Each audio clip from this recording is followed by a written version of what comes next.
Yo! What's up mga kabs? Andito na naman si Prince na 2PH. Kung napapansin nyo kagad guys, nakabalot na yon kasi nagkarga ako ng anesthesia.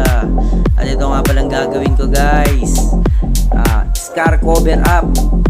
At nabanlayan siya ng tubig nung siya'y baby pa lamang. At ito na guys, sa sobrang gaan ng aking kamay, tatlo na ang kanyang pinatattoo.